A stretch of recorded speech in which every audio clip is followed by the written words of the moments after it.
اعوذ باللہ من الشیطان الرجیم بسم اللہ الرحمن الرحیم وَتَرَى الشَّمْسَ إِذَا طَلَعَتْ تَزَاوَرُ عَنْ كَهْفِهِمْ ذَاتَ الْيَمِينِ وَإِذَا غَرَبَتْ تَقْرِضُهُمْ ذَاتَ الشِّمَالِ وَهُمْ فِي فَجْوَةٍ مِّنْهُ ذَلِكَ مِنْ آيَاتِ اللَّهِ مَنْ يَهْدِ اللَّهُ فَهُوَ الْمُهْتَدِ وَمَنْ يُضْلِلْ فَلَنْ تَجِدَ لَهُ وَلِيًّا مُرْشِدًا وَتَرَى الشَّمْسَ اور تم دیکھتے ہو سورج کو اذا طلعت جب وہ طلوع ہوتا تزاور تو ہٹ کر نکل جاتا عن کہفہم ان کے غار سے ذات الیمین دائیں طرف وترى الشمس اذا طلعت تزاور عن کہفہم ذات الیمین اور تم سورج کو نکلتے وقت دیکھتے تو وہ ان کے غار سے دائیں طرف ہٹ کر نکل جاتا وَإِذَا غَرَبَتْ اور جب غروب ہوتا تَقْرِضُهُمْ تو کترا کر چلا جاتا ذات الشمال بائیں طرف اور جب غروب ہوتا تو ان سے بائیں طرف کترا کر چلا جاتا وَهُمْ فِي فَجْوَةٍ مِّنْ اور وہ اس غار کے ایک کشادہ حصے میں تھے ذَلِكَ مِنْ آیَاتِ اللَّهِ یہ سب کچھ اللہ کی نشانیوں میں سے ایک نشانی ہے مَن يَهْدِ اللَّهُ جسے اللہ ہدایت دے دے فَهُوَ الْمُهْتَدِ وہی ہدایت پاتا ہے وَمَن يُضْلِلْ اور جسے وہ گمراہ کر دے فَلَن تَجِدَ لَهُ وَلِيًّا مُرْشِدًا اس کا تمہیں ہرگز کوئی مددگار نہیں مل سکتا مرشدہ جو اسے راستے پر لائے۔ گزشتہ آیات کی ضمن میں آپ نے اصحاب کہف کے واقعے کی کچھ تفصیلات پڑھ لی تھی، یہ بھی اسی واقعے کا تسلسل ہے۔ آپ کے سامنے آیا تھا کہ یہ کچھ ایسے نوجوان تھے جو اپنے دین کی حفاظت کے لیے اپنا علاقہ چھوڑنے پر مجبور ہوئے تھے۔ انہوں نے اپنا آرام چھوڑا، اپنی آسائشیں چھوڑی اور دین کو محفوظ رکھنے کے لیے کہ بادشاہ ظالم تھا اور مشرک تھا، انہیں خطرہ تھا کہ وہ ہمیں دین چھوڑنے پر مجبور کرے گا، تو اپنے دین کی حفاظت کے لیے انہوں نے اپنا سب کچھ چھوڑا اور شہر سے باہر جا کر ایک غار میں پناہ لے لی۔ وہ ساری تفصیلات پیچھے گزر چکی ہیں۔ اب اس آیت میں اللہ جل جلالہ غار میں ان کے آرام کرنے کی کیفیت کو بیان کر رہا ہے کہ وہ غار میں کس کیفیت میں تھے، غار کس قسم کا تھا۔ چونکہ یہ ایک طویل زمانے تک سوئے رہے، 309 سال کے قریب یہ سوتے رہے، اللہ نے 3 صدیوں تک ان کو سلائے رکھا۔ اب ظاہر ہے کہ اتنے طویل عرصے تک اگر کوئی آدمی کہیں لیٹا رہے تو اسے مختلف طریقوں سے نقصانات پہنچ سکتے ہیں۔ زندگی تو اللہ نے دی تھی اور یہ کوئی عام عادت نہیں تھی، خرق عادت کے طور پر یعنی خلاف معمول اللہ تبارک و تعالیٰ نے ان حضرات کو لمبی زندگی بھی دی اور ان کی حفاظت کا بھی بھرپور انتظام کیا۔ انسان کو روشنی کی ضرورت ہوتی ہے اور اعتدال کے ساتھ روشنی کی ضرورت ہوتی ہے۔ اگر سورج کی تپش انسان کو زیادہ دیر تک برداشت کرنی پڑے پھر بھی انسان کو نقصان ہوتا ہے، وہ برداشت نہیں کر سکتا۔ اور اگر سرے سے کوئی کسی ایسی جگہ انسان ہو جہاں سورج کی اس تک پہنچ ہی نہ ہو، اس کی کرنیں بھی اس تک نہ پہنچے، سورج کے اثرات اس تک نہ پہنچیں، تو پھر بھی انسان کے لیے نقصان دہ ہے۔ اگر کوئی آدمی کسی تہخانے میں چند سال رہے، کچھ عرصہ وہاں پہ رہے جہاں سورج کا کوئی گزر ہی نہ ہو، تازہ ہوا کا گزر نہ ہو، تو انسان کی زندگی مشکل ہو جاتی ہے۔ تو اللہ جل جلالہ نے ان حضرات کو غار میں طویل عرصے تک سلائے رکھا اور ان کی حفاظت کا بھی بھرپور انتظام کیا۔ اس آیت میں ان کی حفاظت کے ایک انتظام کا ذکر ہے کہ اللہ تعالیٰ نے یہ انتظام کر رکھا تھا کہ جب سورج طلوع ہوتا تھا تو وہ ان کے غار کے دائیں طرف سے کترا کے نکلتا تھا، دائیں طرف سے ہو کے گزرتا تھا، یعنی سورج کی روشنی ان کے غار کے دائیں طرف سے ہو کے گزر جاتی تھی۔ تو گویا سورج کی تپش براہ راست ان کے جسموں پر بھی نہیں پڑتی تھی اور ایسا بھی نہیں تھا کہ سورج کا اثر بھی وہاں تک نہ پہنچے، بلکہ سورج کے اثرات ان تک پہنچتے تھے، اس کے فوائد ان تک پہنچتے تھے، لیکن تپش کی شدت سے محفوظ تھے۔ تو نکلتے وقت دائیں طرف سے ہو کے سورج نکل جاتا اور جب غروب ہونا ہوتا تھا تو بائیں طرف سے ہو کے سورج غروب ہو جاتا تھا۔ تو اس طریقے سے دھوپ ان کے قریب سے ہو کے گزرتی تھی تو فوائد ان تک پہنچتے تھے اور شدید تپش سے اللہ تبارک و تعالی نے ان کی حفاظت کر رکھی تھی۔ اب یہ جو سورج دائیں بائیں سے ہو کے گزرتا ہے، آیا یہ غار کی جغرافیائی حیت کی وجہ سے تھا یا اس کی وجہ کچھ اور تھی؟ تو اس میں مفسرین کے دو آراء ہیں۔ بعض مفسرین فرماتے ہیں کہ ان کا غار ایسی حیت پر واقع تھا کہ جب سورج نکلتا تھا تو قدرتی طور پر روشنی اور اس کی کرنیں دائیں طرف سے ہو کے نکلتی تھی، اور غروب کے وقت بائیں جانب سے سورج کی روشنی وہاں سے گزر جاتی تھی۔ گویا کہ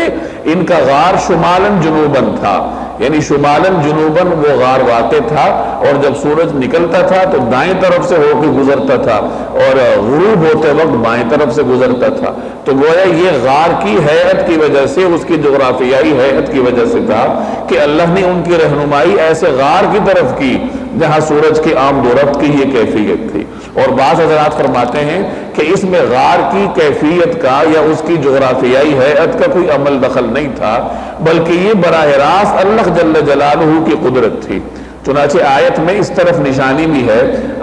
اس طرف علامت بھی ہے، جیسے فرمایا کہ ذالک من آیات اللہ، یعنی یہ اللہ کی نشانیوں میں سے ایک نشانی تھی کہ سورج کا اس طریقے سے ہو کے گزرنا اور واپس غروب کے وقت بھی اس طرح گزرنا، یہ اللہ کی نشانیوں میں سے ایک نشانی تھی۔ گویا کہ اس میں غار کی کیفیت کا، اس کی جغرافیائی حیت کا عمل دخل نہیں تھا، بلکہ یہ اللہ تبارک و تعالیٰ کی قدرت تھی کہ ان کی حفاظت کے لیے اللہ جل جلالہ نے سورج کی آمد و رفت کا یہ طریقہ کار مقرر کیا تھا۔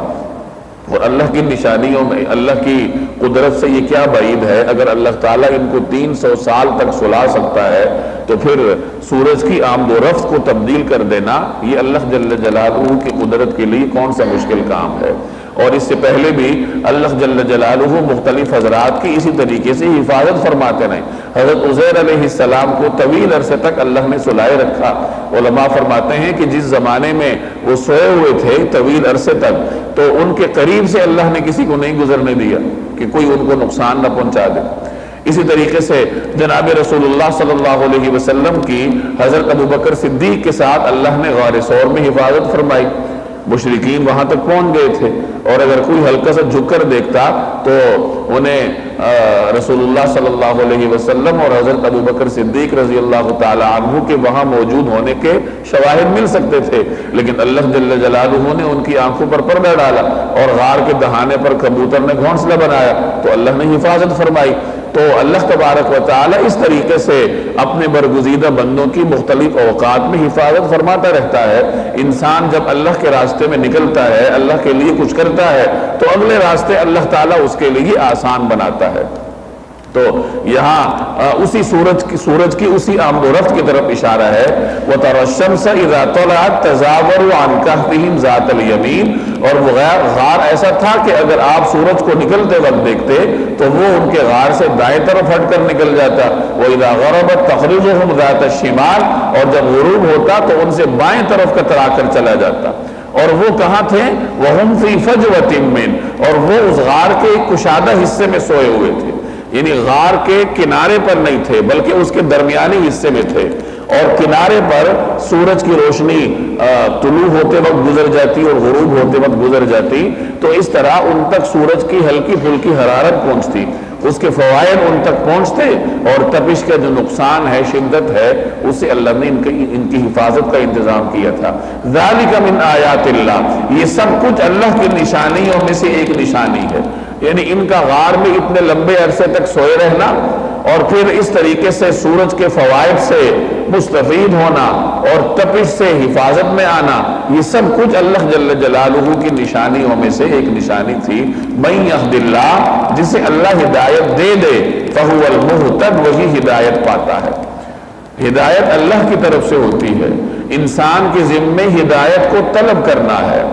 انسان اللہ سے ہدایت مانگتا ہے، توفیق مانگتا ہے، اور جو آدمی اللہ سے توفیق مانگے، ہدایت طلب کرے، تو اللہ تعالیٰ اسی کو ہدایت دیتا ہے۔ اگر کسی آدمی کے دل میں ہدایت طلب کرنے کا سوال ہی پیدا نہ ہو، اس نے کبھی اللہ سے ہدایت مانگی ہی نہ ہو، تو اس نے پھر گمراہی ہی کے راستے پہ رہنا ہے، کیونکہ ہدایت تو اسی کو ملنی ہے جو اللہ تعالیٰ سے طلب کرے گا، مانگے گا۔ یہاں یہی فرمایا کہ ہدایت تو وہی پاتا ہے جسے اللہ ہدایت دے دے۔ اور اس کے بارے میں اللہ کا قانون ہے کہ اسی کو ملنی ہے جو اللہ سے ہدایت طلب کرے، اللہ سے مانگے۔ وَمَن يُضْلِلْ، اور جسے وہ گمراہ کر دے، فَلَن تَجِدَ لَهُ وَلِيًّا، تو اس کا تمہیں ہرگز کوئی مددگار نہیں مل سکتا، مرشداً، جو اسے راستے پر لائے۔ مرشد کہتے ہیں صحیح راستے پر لانے والے کو۔ جو آدمی غلط راستے کا انتخاب کرتا ہے اور اس پہ چلتا ہے، توبہ تائب نہیں ہوتا، کبھی اس کے دل میں ہدایت مانگنے کا سوال ہی پیدا نہیں ہوتا، اللہ سے توفیق بھی نہیں مانگتا، تو گویا اسی راستے پر چلنے پر اسے اصرار ہے۔ تو جب اس کو اس راستے پر چلنے پر اصرار ہے تو اللہ تعالیٰ وہی راستہ اس کے لیے آسان کر دیتا ہے۔ اور جب ایک مرتبہ وہ اس راستے پر چل پڑا تو اب کون اس کو صحیح راستے پر لائے گا؟ گویا اب اللہ نے اس کو گمراہی کے راستے پہ لگایا، لگا تو وہ خود ہے۔ اللہ کے لگانے کا مطلب یہ ہے کہ جب اس نے خود اپنے لیے گمراہی کا راستہ منتخب کیا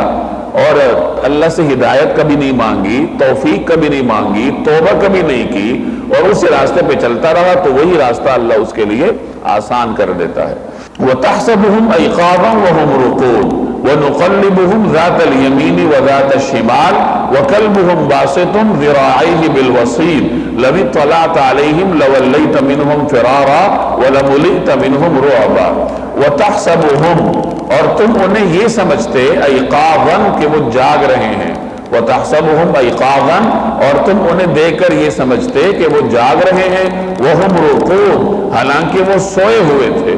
وَنُقَلِّبُهُمْ، اور ہم ان کو کروٹیں دلواتے تھے، ذات الیمین، دائیں طرف، وذات الشمال، اور بائیں طرف، اور ہم ان کو دائیں اور بائیں کروٹ دلواتے رہتے تھے۔ وَكَلْبُهُمْ، اور ان کا کتا، باسطٌ، پھیلائے ہوئے تھا، ذراعیہ، اپنے دونوں ہاتھ، بالوسید، دہلیز پر، وَكَلْبُهُمْ بَاسِطٌ ذِرَاعَيْهِ بِالْوَصِيدِ، اور ان کا کتا دہلیز پر اپنے دونوں ہاتھ پھیلائے ہوئے بیٹھا تھا۔ لَوِ اطَّلَعْتَ عَلَيْهِمْ، اگر آپ انہیں جھانک کر دیکھتے، لَوَلَّيْتَ مِنْهُمْ فِرَارًا، تو ان سے پیٹ پھیر کر بھاگ کھڑے ہوتے، وَلَمُلِئْتَ مِنْهُمْ رُعْبًا، اور تمہارے اندر ان کی دہشت سما جاتی۔ اس آیت میں بھی اللہ جل جلالہ نے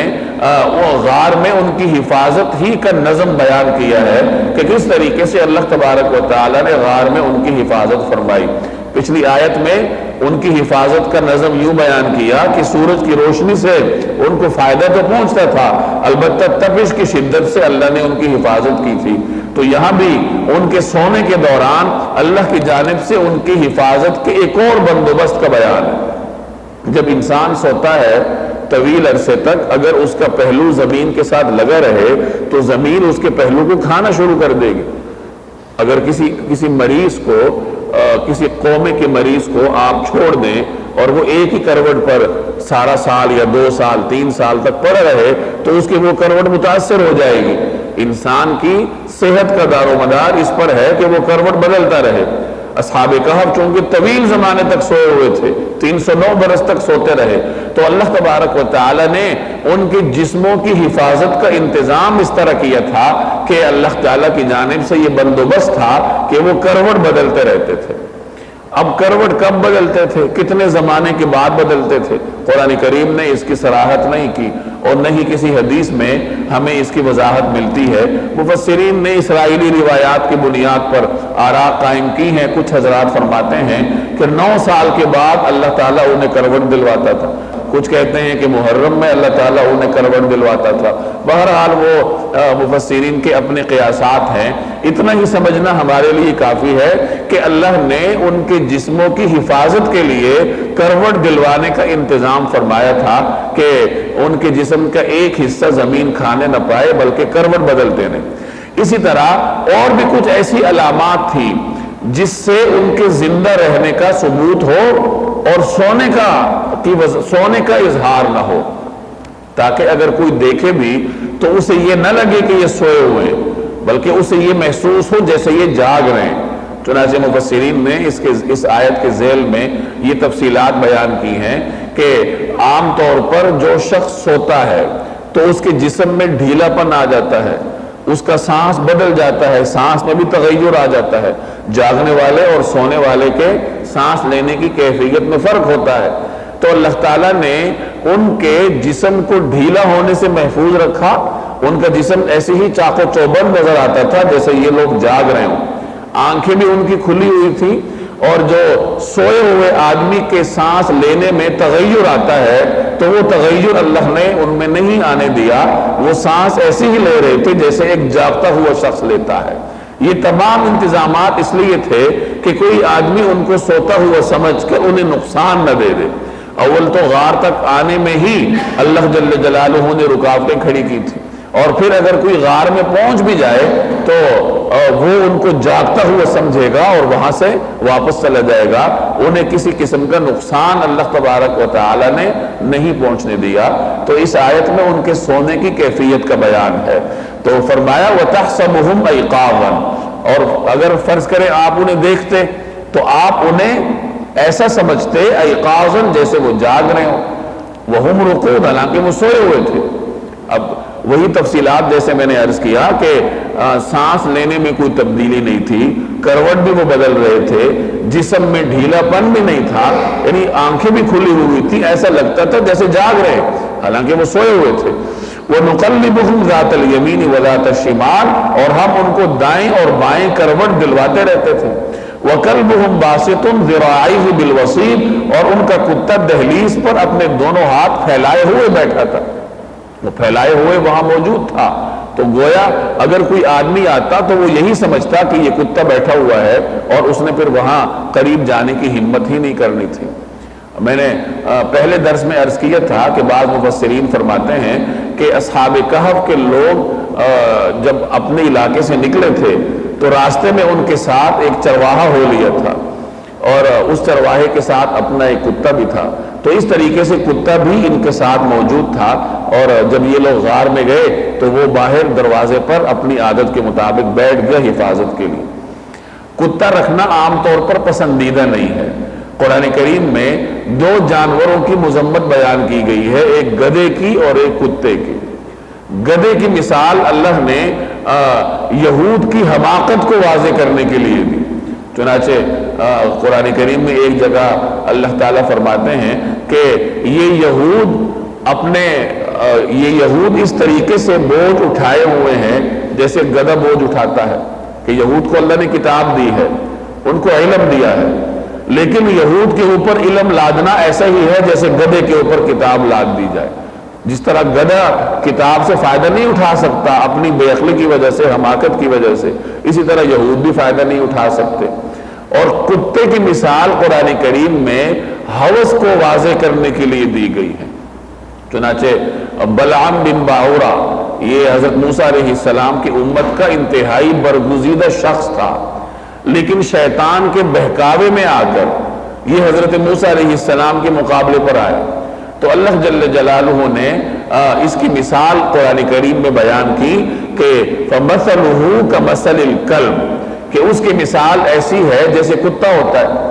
جس طریقے سے کتا ہر وقت اس کے اوپر کھانے کی ہوس سوار ہوتی ہے، ہر وقت وہ لالچ میں ہوتا ہے، اسی طرح وہ شخص بھی ہے جو خواہشات کا غلام ہوتا ہے، جو خواہشات کا اسیر ہوتا ہے، اس کی بھی خواہشات کبھی ختم نہیں ہوتی اور اس کی ہوس کا کبھی اختتام نہیں ہوتا۔ اسی طریقے سے حدیث میں بھی ایک شخص کی مثال کتے کے ساتھ دی گئی ہے، وہ شخص جو ہدیہ دے کر واپس لے، کسی کو تحفہ دیا اور پھر تحفہ واپس لینا چاہے، تو رسول اللہ صلی اللہ علیہ وسلم نے اس کی مثال اس کتے کے ساتھ دی ہے جو کتا قے کر کے اس کو واپس چاٹے۔ تو تحفہ واپس لینا یہ بھی ہوس کی وجہ سے ہوتا ہے، لالچ کی وجہ سے ہوتا ہے۔ تو کتے کو قرآن اور حدیث میں لالچ اور ہوس کے استعارے کے طور پر پیش کیا گیا ہے۔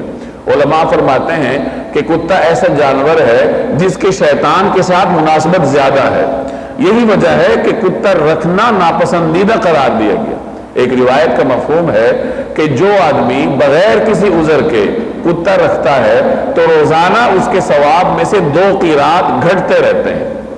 عذر کیا ہے کہ کوئی آدمی شکار کے لیے رکھتا ہے یا جانوروں کی حفاظت کے لیے رکھتا ہے، یعنی کوئی آدمی جانوروں کی حفاظت یا شکار کے علاوہ کتا رکھے تو اس کے ثواب میں روزانہ 2 قیرات گھٹتے رہتے ہیں، اللہ اس کا ثواب کم کرتا رہتا ہے۔ اور بعض روایات میں کھیتی کے لیے بھی کتا رکھنے کا استثناء ہے۔ تو گویا 3 ایسے اسباب ہیں جن کی وجہ سے کتا رکھا جا سکتا ہے کہ ایک آدمی جانوروں کی مویشیوں کی حفاظت کے لیے رکھے تو اسے اجازت ہے، کوئی آدمی شکار کے لیے رکھے، شکاری کتا اپنے پاس رکھے شکار کرتا ہو اسے اجازت ہے، کوئی آدمی کھیتی کی حفاظت کے لیے کتا رکھے اپنے کھیت وغیرہ کو محفوظ رکھنے کے لیے تو اس کو بھی اجازت ہے۔ ان تین اسباب کے علاوہ اگر کوئی آدمی کتا رکھتا ہے، شوق کے لیے رکھتا ہے، تو وہ سخت ناپسندیدہ ہے، اور جیسے اس روایت میں آپ نے سنا کہ اس کے ثواب میں سے روزانہ 2 قرات گھٹتے رہتے ہیں۔ اور بعض روایات کا مفہوم ہے کہ جس گھر میں کتا ہوتا ہے یا تصویر ہوتی ہے اس گھر میں رحمت کے فرشتے نہیں آتے، تو بغیر عذر کے اگر گھر میں کتا رکھا جائے تو رحمت کے فرشتے نہیں آئیں گے، انسان کا ثواب گھٹتا رہے گا۔ تو اور مسلمانوں میں اس کا رواج کبھی نہیں رہا کہ لوگوں نے گھروں میں کتے پالے ہوں، دیگر جانور لوگوں نے رکھے ہیں، اور مختلف جانور نیک لوگوں کے ہاں بھی موجود ہوتے تھے پالتو جانور، لیکن کتا رکھنے کی مثال آپ کو مسلمانوں کی تاریخ میں نہیں ملے گی۔ نہیں کسی کتاب میں آپ نے پڑھا ہوگا کہ فلاں بزرگ نے یا فلاں مسلمان نے گھر میں کتا رکھا تھا۔ یہ تو آج کل ہمارے ہاں رواج ہو گیا ہے مغرب کی وجہ سے، چونکہ کتے کو شیطان کے ساتھ مناسبت ہے، اور شیطان جس قوم پر سوار ہوتا ہے ان کی کتے کے ساتھ مناسبت بنا دیتا ہے، تو وہ گھروں میں رکھتے ہیں فیشن کے لیے، شوق کے لیے، اسی کے ساتھ سوتے ہیں۔ حالانکہ کتا ایسا جانور ہے کہ اس کے بارے میں آتا ہے کہ اگر وہ برتن میں منہ مار دے تو اسے مٹی سے اچھے طریقے سے مانجو، اور اس کے بعد اسے 3 دفعہ دھو لو، اور اگر ہو سکے تو 7 مرتبہ دھو لو۔ یعنی عام جانور سے ہٹ کر کتے کی نجاست کی تاکید بیان ہوئی ہے کہ اگر وہ کسی برتن میں منہ مار دے تو اس طریقے سے اس کو بار بار دھو لو تاکہ اس کے جو غلیظ اثرات ہیں وہ برتن میں سے ختم ہو جائیں۔ تو وہاں تو اتنی تاکید ہے، اور یہاں لوگ اپنے ساتھ کتوں کو سلاتے ہیں، اپنے کمروں میں اس کو رکھتے ہیں۔ تو یہ طرز عمل مسلمانوں کا نہیں ہے، یہ باہر سے ہمارے ہاں آیا ہے۔ ہاں اگر کوئی ضرورت کے لیے رکھتا ہے تو وہ رکھ سکتا ہے۔ اب یہاں اصحاب کہف کے ساتھ کتے کا ذکر ہے کہ ان کے ساتھ کتا موجود تھا۔ اب بعض علماء فرماتے ہیں کہ چونکہ یہ حضرت عیسیٰ علیہ السلام کے زمانے کا واقعہ ہے، یہ ان کے پیروکار تھے، تو عین ممکن ہے کہ ان کے زمانے میں کتا رکھنے کی ممانعت نہ ہو۔ ہمارے جو احکامات ہیں وہ تو ہماری شریعت کے ساتھ خاص ہیں، اور بعض حضرات نے اس کا یوں بھی جواب دیا ہے کہ جانوروں کی حفاظت کے لیے تو کتا رکھنے کی اجازت ہے، اور یہ حضرات صاحب جائیداد تھے، اور جیسے میں نے ایک روایت کے حوالے سے آپ کو بتایا کہ ایک چرواہا ان کے ساتھ ہو لیا تھا اور یہ کتا اس کے ساتھ تھا۔ چرواہے کے جانور ہوں گے، اس نے اپنے جانوروں کی حفاظت کے لیے کتا رکھا ہوگا، اور ضرورت کے تحت تو کتا رکھنے کی اجازت تھی، تو اس وجہ سے یہ کتا ان کے ساتھ ہو لیا تھا۔ اس میں جو نقطے کی بات بیان علماء فرماتے ہیں وہ یہ ہے کہ کتا جو ایک ایسا جانور ہے کہ جس کو جانوروں میں بھی کوئی اہم مقام حاصل نہیں ہے، لیکن جب وہ نیک لوگوں کے ساتھ ملا تو اللہ تبارک و تعالیٰ نے اس کا ذکر قرآن کریم میں کیا۔ تو جب نیک لوگوں کے ساتھ ملنے کی وجہ سے کتے جیسے جانور کو یہ مقام مل سکتا ہے، تو اگر کوئی انسان نیک لوگوں کی مجلس اختیار کرے، اچھے لوگوں کے ساتھ اٹھنا بیٹھنا اختیار کرے، تو اس کے اندر کتنی تبدیلی آئے گی، اس کو اللہ کتنی عزت اور شرافت سے نوازے گا، اس کا ہم تصور بھی نہیں کر سکتے۔ صحبت کی بڑی اہمیت ہے انسان کی زندگی میں۔ انسان ماحول کا پروردہ ہے، وہ ماحول سے بدلتا ہے۔ آپ کسی کو اچھا ماحول دے دیں اس پہ اچھے اثرات ہوں گے، اور کوئی شخص غلط ماحول میں رہے تو خود بخود اس کے اندر برے اثرات پیدا ہونا شروع ہو جائیں گے۔ قرآن کریم نے بھی ہمیں تاکید کی، اتقوا اللہ وکونوا مع الصادقین، اے لوگو اللہ سے ڈرو اور سچے لوگوں کے ساتھ رہو۔ سچے لوگوں کے ساتھ رہو گے تو پھر انسان کے اندر تقوی آتا ہے، اللہ کا خوف آتا ہے، اور اگر آدمی غلط لوگوں کی مجلس میں اٹھتا بیٹھتا ہے تو اس کے اندر خود بخود ان کے اثرات آنے شروع ہو جائیں گے۔ عربی زبان کا ایک محاورہ ہے کہ اگر کسی کے بارے میں دریافت کرنا ہو، چھان بین کرنی ہو، تو اس کے بارے میں پوچھنے کی ضرورت نہیں ہے، اس کے دوستوں کے بارے میں پوچھ لو۔ جیسے اس کے دوست ہوں گے، جیسے اس کی سوسائٹی ہوگی، ویسے وہ ہوگا۔ تو ہمیشہ کوشش کرنی چاہیے کہ انسان نیک لوگوں کی مجلس اختیار کرے۔ صحابہ کرام کو اللہ تبارک و تعالی نے اتنا بلند مقام عطا فرمایا تھا، وہ جناب رسول اللہ صلی اللہ علیہ وسلم کی صحبت کی وجہ سے تھا۔ حضور صلی اللہ علیہ وسلم کی صحبت کی وجہ سے اللہ تبارک و تعالی نے صحابہ کو چمکایا، اس کے بعد تابعین کو اللہ نے صحابہ کی صحبت کی وجہ سے چمکایا، تبع تابعین کو تابعین کی صحبت کی وجہ سے چمکایا، اور اس کے بعد یہ ایک سلسلہ رہا ہے کہ جو شخص علماء کی مجالس میں بیٹھتا ہے، بزرگان کی صحبت اٹھاتا ہے، نیک لوگوں کے ساتھ بیٹھتا ہے، تو اللہ تبارک و تعالیٰ اس کو چمکا دیتے ہیں، دنیا کے اعتبار سے بھی اور آخرت کے اعتبار سے بھی۔ پہلے زمانے میں خانقاہیں ہوتی تھیں جہاں بڑے بڑے صوفیاء ہوتے تھے، بڑے بڑے بزرگان ہوتے تھے، لوگ وہاں جاتے تھے اور صحبت صالح سے مستفید ہوتے تھے، ان کی صحبت میں بیٹھ کر دین سیکھتے تھے، اور دین بھی سیکھتے تھے اور اخلاق بھی سیکھتے تھے، تربیت ہوتی تھی۔ اب چونکہ وہ صورتحال نہیں رہی، تو اب اس کے متبادل کے طور پر ہمارے پاس کئی چیزیں ہیں۔ اللہ نے دروازے مسلمانوں پر کبھی بند نہیں کی، یہ تو ہماری اپنی کمزوری ہے کہ ہم متبادل تلاش نہیں کرتے۔ آج کل یہ تبلیغی جماعتیں ہیں، تبلیغی جماعت کے ساتھ نکلنا یہ اس دور میں صحبت صالح کا ایک بہت بڑا سبب ہے۔ ایک آدمی شب جمعے کے لیے جاتا ہے، سہ روزہ ماہانہ بنیادوں پہ لگاتا ہے، سالانہ بنیادوں پہ چلہ لگاتا ہے، تو یہ صحبت صالح کا ایک بہت بڑا سبب ہے کہ مہینے میں 3 دن آپ مسجد میں رہتے ہیں۔ اس میں اگرچہ آپ کے گرد و پیش میں، آپ کی جماعت میں آپ جیسے لوگ ہوں گے، نوجوان لوگ ہوں گے، این ممکن ہے کہ کسی بزرگ کے ساتھ آپ کو نہ ملے، لیکن مسجد کا ماحول تو ملے گا، اور پھر وہ بزرگوں کا دیا ہوا ایک طریقہ کار ملتا ہے، اسی طریقہ کار پہ انسان چلتا ہے، اس کی تربیت ہوتی ہے۔ اسی طریقے سے اگر کوئی آدمی اس حد تک قربانی نہ دے سکے کہ وہ 3 دن کے لیے باہر نکلے، تو اس کے متبادل کے طور پر اپنے محلے کی مساجد میں جو درس قرآن کی مجالس ہوتی ہیں، درس حدیث کی مجالس ہوتی ہیں، یا مختلف مساجد میں وقتاً فوقتاً اہل علم کے بیانات ہوتے ہیں، اپنے قریب میں تلاش کرنا چاہیے ایسے مقامات جہاں انسان کو اصلاح کی سہولت ملتی ہو، اپنی اصلاح وہ کر سکتا ہو۔ جس طریقے سے ہم اپنے جسمانی حفاظت کے لیے ڈاکٹر کو تلاش کرتے ہیں، اپنے محلے میں نہیں ملے گا، ہم محلے سے باہر نکلیں گے، شہر سے باہر نکلیں گے، صوبے سے باہر نکلیں گے، اور کسی کو سہولت ملے گی تو وہ ملک سے بھی باہر جائے گا کہ میرا جسم محفوظ رہے، وہاں اچھا ڈاکٹر ہے۔ تو جب جسمانی تحفظ کے لیے ہم مشقت اٹھاتے ہیں اور اس حد تک اٹھاتے ہیں، تو روحانی تحفظ کے لیے بھی کچھ کرنا پڑے گا۔ جیسے جسم کی حفاظت کے لیے آپ کو تودو کرنی پڑتی ہے، تو روح کی حفاظت کے لیے بھی تو کچھ کرنا پڑے گا۔ اور روحانی طبیب یہی لوگ ہیں جو قرآن اور سنت کے وارث ہیں، جو اللہ جل جلالہ کا نام لینے والے ہیں۔ انسان ان کے پاس جا کر بیٹھے، کچھ نہ کچھ اچھی بات کان میں پڑے گی۔ لَوِ اطَّلَعْتَ عَلَيْهِمْ لَوَلَّيْتَ مِنْهُمْ فِرَارًا وَلَمُلِئْتَ مِنْهُمْ رُعْبًا، اگر آپ انہیں جھانک کر دیکھتے تو ان سے پیٹ پھیر کر بھاگ کھڑے ہوتے، اور آپ کے اندر ان کی دہشت سما جاتی۔ یہ قرآن کریم عام مخاطبین کو کہہ رہا ہے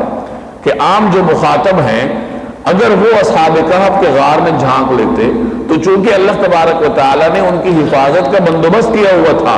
اور ان کی حفاظت کے لیے لازم تھا کہ کوئی ان کے پاس نہ آنے پائے تاکہ انہیں کوئی نقصان نہ ہو، تو حفاظت کا بندوبست یہ تھا کہ جو بھی جھانک کے دیکھے گا وہ ان کے ایک روب میں آ جائے گا، اور اس روب کی وجہ سے وہ وہاں سے چلا جائے گا، آگے نہیں جائے گا۔ تو اس حفاظت کے بندوبست کی طرف اللہ تبارک و تعالیٰ نے یہاں اشارہ کیا۔ وَكَذَلِكَ بَعَثْنَاهُمْ لِيَتَسَاءَلُوا بَيْنَهُمْ قَالَ قَائِلٌ مِّنْهُمْ كَمْ لَبِثْتُمْ قَالُوا لَبِثْنَا يَوْمًا أَوْ بَعْضَ يَوْمٍ قَالُوا رَبُّكُمْ أَعْلَمُ بِمَا لَبِثْتُمْ فَابْعَثُوا أَحَدَكُمْ بِوَرِقِكُمْ هَٰذِهِ إِلَى الْمَدِينَةِ فَلْيَنظُرْ أَيُّهَا أَزْكَىٰ طَعَامًا فَلْيَأْتِكُمْ بِرِزْقٍ مِّنْهُ وَلْيَتَلَطَّفْ وَلَا يُشْعِرَنَّ بِكُمْ أَحَدًا وَكَذَلِكَ بَعَثْنَاهُمْ، اور اسی طرح ہم نے انہیں اٹھا دیا، لِيَتَسَاءَلُوا بَيْنَهُمْ، تاکہ وہ آپس میں ایک دوسرے سے سوالات کریں، پوچھ گچھ کریں۔ قَالَ قَائِلٌ مِّنْهُمْ، ان میں سے ایک کہنے والے نے کہا، کم لبثتم، تم اس حالت میں کتنی دیر رہے ہوگے؟ قالوا، کچھ لوگوں نے کہا، لبثنا یومن او بعض یوم، ہم ایک دن یا ایک دن سے کچھ کم رہے ہوں گے۔ قالوا ربکم اعلم بما لبثتم، دوسروں نے کہا تمہارا رب ہی بہتر جانتا ہے کہ تم کتنی دیر اس حالت میں رہے ہو۔ فبعثوا احدکم، اب اپنے میں سے کسی کو بھیجو، بورقکم ہذہ، چاندی کا یہ سکہ دے کر، الی المدینہ، شہر کی طرف۔ اب اپنے میں سے کسی کو چاندی کا یہ سکہ دے کر شہر کی طرف بھیجو، فَلْيَنْظُرْ وہ جا کر دیکھ بھال کرے، أَيُّهَا أَزْكَى طَعَامًا کہ اس کے کون سے علاقے میں زیادہ پاکیزہ کھانا مل سکتا ہے، فَلْيَأْتِكُمْ بِرِزْقٍ مِّنْ پھر تمہارے پاس وہاں سے کچھ کھانے کو لے آئے، وَلْيَتَلَطَّفْ اور اسے چاہیے کہ ہوشیاری سے کام کرے، وَلَا يُشْعِرَنَّ بِكُمْ أَحَدًا اور کسی کو تمہاری خبر نہ ہونے دیں۔ طویل زمانے تک وہ سوئے رہے، اب اللہ نے انہیں اٹھایا۔ جس طریقے سے اللہ جل جلالہ نے انہیں عام معمول سے ہٹ کر سلایا تھا طویل عرصے تک، اسی طریقے سے اللہ نے عام معمول سے ہٹ کر انہیں اٹھایا۔ عام آدمی اتنے دیر اول سو نہیں سکتا، اور اگر کوئی آدمی اتنے دیر ویسے پڑا رہے، معمول سے ہٹ کر کچھ دیر کوئی شخص اگر پڑا رہے تو اس کو جسمانی طور پر نقصان ہو سکتا ہے۔ کسی آدمی کو آپ 1 سال کے لیے زمین کے ساتھ باندھ دیں لٹا کر تو اس کو جسمانی طور پر سخت نقصان اٹھانا پڑے گا۔ تو جس طرح اللہ نے خلاف معمول انہیں طویل زمانے تک سلائے رکھا، اسی طرح اللہ نے خلاف معمول انہیں صحیح سالم دوبارہ کھڑا کیا۔ اسی طرف یہاں اشارہ کیا وَكَذَلِكَ اور اسی طرح، کس طرح یعنی جس طرح ہم نے انہیں سلایا تھا معمول سے ہٹ کر، تو اسی طرح معمول سے ہٹ کر ہم نے انہیں اٹھایا، بعثناہم ہم نے انہیں اٹھایا۔ اب جب وہ اٹھے، دن کے پہلے وقت میں سوئے تھے اور دن کے آخری وقت میں اٹھے، سوئے ہوئے آدمی کو تو نہیں پتہ چلتا میں کتنی دیر سویا ہوں۔ چنانچہ جب وہ اٹھے ہیں اور انہوں نے غار کے باہر شام کے اثرات دیکھے تو ایک دوسرے سے پوچھنے لگے کہ ہم کتنی دیر سوئے ہوں گے، تو کسی نے کہا 1 دن سوئے ہوں گے، کسی نے کہا 1 دن سے بھی کم، کیونکہ دن کو سوئے تھے اور شام کو اٹھ گئے تو 1 دن سے کم سوئے ہوں گے۔ تو اس طریقے سے مختلف جوابات تھے۔ تو ان میں سے ایک نے کہا کہ اللہ ہی جانتا ہے، کچھ لوگوں نے یوں کہا کہ اللہ ہی جانتا ہے کہ ہم کتنی دیر سوئے رہے، اس بحث کو چھوڑو اور کھانے کا بندوبست کرو۔ اب ان کا تو یہی خیال تھا کہ شہر میں ہماری تلاش ہو رہی ہے، ان کے تو وہم گمان بھی نہیں ہوگا کہ ہم 3 صدیاں سوتے رہیں اور درمیان میں کئی نسلیں آ کے ختم ہو گئی ہیں، حکومت بھی تبدیل ہو گئی ہے۔ میں پہلے درس میں عرض کر چکا تھا کہ جب وہ اٹھے تو یہ وہ زمانہ تھا جب اس ظالم بادشاہ کی حکومت کب کی ختم ہو چکی تھی، درمیان میں کئی نسلیں گزر چکی ہیں، اور اب ایک ایسے بادشاہ کی حکومت تھی جو نیک انسان تھا، جو موحد تھا۔ اور بعض مفسرین نے بیان فرمایا کہ یہ بادشاہ جو اصحاب کہف کے اٹھنے کے زمانے میں تھا، یہ خود موحد تھا، نیک آدمی تھا۔ البتہ اس کے زمانے میں کچھ لوگوں نے موت کے بعد اٹھنے کا انکار کیا ہوا تھا کہ بعد الموت کا وجود نہیں ہے، عقیدہ آخرت کے منکر تھے۔ بادشاہ کو ان کی فکر تھی اور اس نے ٹاٹ کا لباس پہن کر عاجزی کے ساتھ اللہ سے دعا کی تھی کہ یا اللہ کوئی ایسا انتظام فرما دے کہ لوگوں کے سامنے بعد الموت کی صورتحال کھل جائے۔ تو اللہ جل جلالہ نے اس کے زمانے میں اصحاب کہف کو اٹھایا اور لوگوں کے سامنے یہ بات کھل گئی کہ جیسے اللہ 309 سال کسی کو سلا کے اٹھا سکتا ہے تو اللہ تعالیٰ پھر طویل زمانے تک قبر میں بھی ایک آدمی کو رکھ کر پھر دوبارہ اٹھا سکتا ہے۔ تو اس طرح اللہ نے ان لوگوں کے سامنے عقیدہ آخرت کو واضح کرنے کا انتظام فرمایا۔ تو بہرحال جب یہ اٹھے ہیں تو ان کے تو وہم و گمان بھی نہیں تھا کہ ہم اتنا طویل عرصہ سوئے رہے اور حکومت تبدیل ہو چکی ہے، ان کا تو یہی خیال تھا کہ ہماری تلاش ہو رہی ہے باہر۔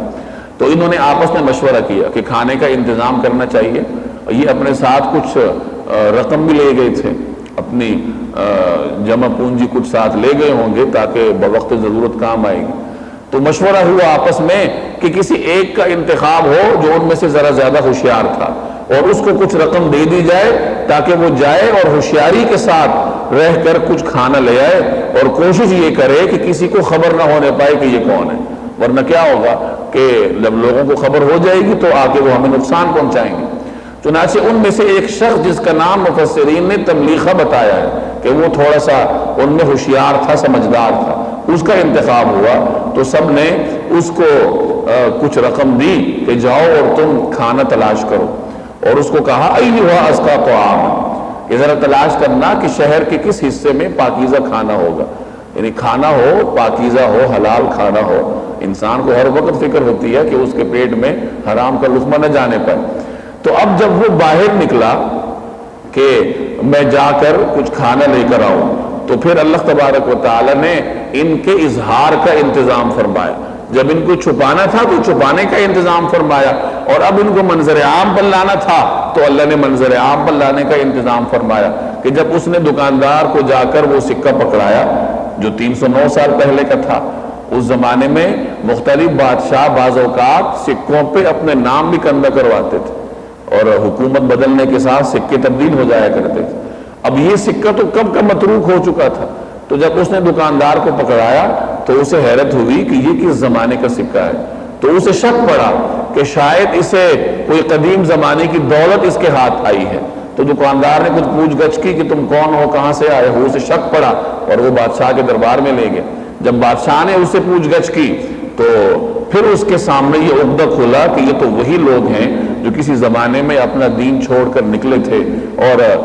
جو ان کا ریکارڈ روم تھا، خزانہ تھا، اس میں ان کے نام بھی لکھے تھے۔ میں نے پہلے ہی سورت کے تعارف میں عرض کیا تھا کہ جس ظالم بادشاہ کے خوف سے انہوں نے اپنا علاقہ چھوڑا تھا،